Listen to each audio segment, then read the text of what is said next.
Video से पहले आज का मोटिवेशन थोड़ा सा देख लेते हैं। तो आज का मोटिवेशन ये है, एक सफल व्यक्ति हमेशा कुछ अच्छा हासिल करने के लिए प्रेरित होता है, ना कि किसी को पराजित करने के लिए। तो कोई भी आप सक्सेसफुल आदमी देख लीजिए, ठीक है, वो कभी नहीं चाहता कि मैं दूसरों को पराजित करूं।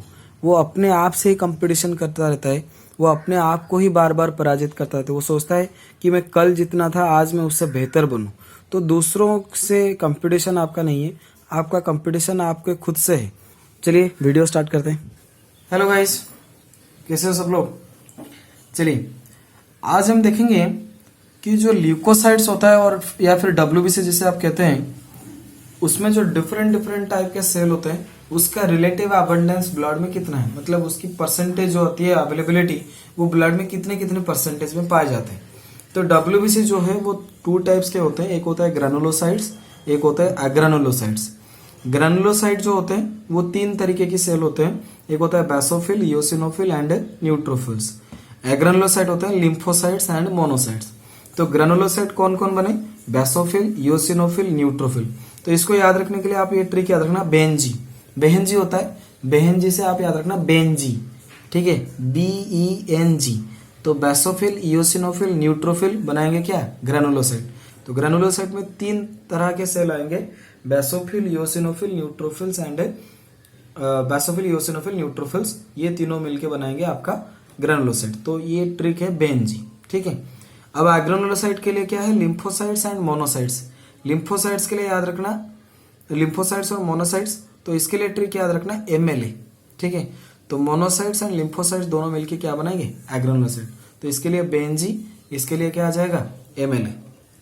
अब क्वेश्चन में पूछा जाता है कि इन पांचों में से basophil, eosinophil, neutrophil, lymphocyte, monocyte में से कौन सबसे ज्यादा परसेंटेज में पाया जाता है, कौन सबसे कम परसेंटेज में पाया जाता है, ठीक है। ये होता है एक्चुअली क्वेश्चन। तो इसमें सबसे सिंपल ट्रिक ये है, आप देख लेना अल्फाबेटिक ऑर्डर। तो अल्फाबेटिक ऑर्डर में देखोगे ये B है, ये E है, ये N, L, M।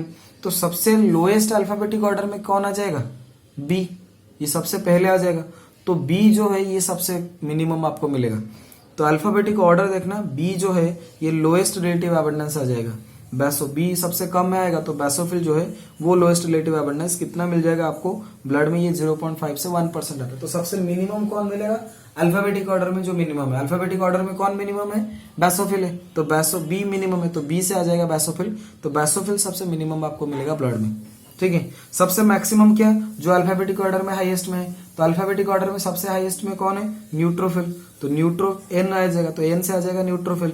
तो न्यूट्रोफिल सबसे हाईएस्ट रिलेटिव अबंडेंस मिलेगा, कितना, 60 to 65%, ठीक है। तो ये तो हो गया मैक्सिमम कौन मिलेगा, मिनिमम कौन मिलेगा। मैक्सिमम कौन मिलेगा ना, अल्फाबेटिक ऑर्डर में सबसे हाईएस्ट इनमें से कौन है ना, N, तो N से न्यूट्रोफिल। मिनिमम कौन मिलेगा ना, अल्फाबेटिक ऑर्डर में सबसे मिनिमम कौन है ना, B, तो B से बेसोफिल। तो बेसोफिल सबसे मिनिमम परसेंटेज में पाया जाता है, न्यूट्रोफिल सबसे मैक्सिमम। अब बीच में इनका परसेंटेज क्या आ जाएगा, तो इनके परसेंटेज के लिए एक ट्रिक है, आप इस ट्रिक को याद रखना, ठीक है। ये लाइन याद रखना, नेवर लेट मंकी ईट बनाना, ठीक है। नेवर लेट मंकी ईट बनाना, तो मंकी को कभी बनाना खाना मत देना। तो नेवर लेट मंकी ईट बनाना। तो N से न्यूट्रोफिल, L से लिम्फोसाइट, M से मोनोसाइट, E से इओसिनोफिल, B से बेसोफिल। तो मैक्सिमम ये डिक्रीजिंग ऑर्डर में हमने लिख लिया, ठीक है। पहले आ जाएगा न्यूट्रोफिल सबसे हाईएस्ट, फिर उसके बाद लिम्फोसाइट, फिर मोनोसाइट, फिर इओसिनोफिल, फिर बेसोफिल, ठीक है। तो बेसोफिल सबसे मिनिमम 0.5 से 1% ये लिख लिया। मैक्सिमम न्यूट्रोफिल है 60 to 65%। अब लिम्फोसाइट जो है ये न्यूट्रोफिल के बाद लिम्फोसाइट सेकंड में आएगा, तो सेकंड में आएगा तो इसको लिख लेना 2, तो 2 से स्टार्ट होगा, 20 से 25%, ठीक है। अब ये आ जाएगा मोनोसाइट, तो न्यूट्रोफिल जो है मोनोसाइट उतना ही लिखना, ये 60 to 65%, ये आ जाएगा 6, यहाँ से 6 उठा लेना, ये आ जाएगा 6 to 8%। अब इओसिनोफिल जो है ये लिम्फोसाइट से लिख लेना 20 to 25%, तो ये आ जाएगा 2 to 3%, ठीक है। तो इस तरीके के आप याद रख सकते हो, नेवर लेट मंकी ईट बनाना। तो सबसे मैक्सिमम आ जाएगा न्यूट्रोफिल, फिर लिम्फोसाइट, फिर मोनोसाइट, फिर इओसिनोफिल, फिर बेसोफिल। बेसोफिल का तो पता है 0.5 से 1%, ये आ जाएगा 60 to 65%। तो ये सेकंड में आएगा तो 20 to 25%। ये इसके बाद मोनोसाइट जो आएगा ये इसके हिसाब से लिखोगे, तो यहाँ से 6 ले लेना, 6 से 8%। इओसिनोफिल इसके हिसाब से ले लेना, 2 से 3%। ठीक है, तो मुझे लगता है कि WBC और उसके भी जितने परसेंटेज अवेलेबिलिटी है ये आपको अभी याद रह गया होगा। वीडियो अगर अच्छा लगा है तो लाइक शेयर सब्सक्राइब तो बनता ही है। चलो ठोको लाइक। चलिए, थैंक यू। अरे अरे अरे, कहाँ जा रहे हो? वीडियो को लाइक तो कर दिया करो, ऐसे देख के चले जाओगे क्या? अच्छा लगता है ये सब?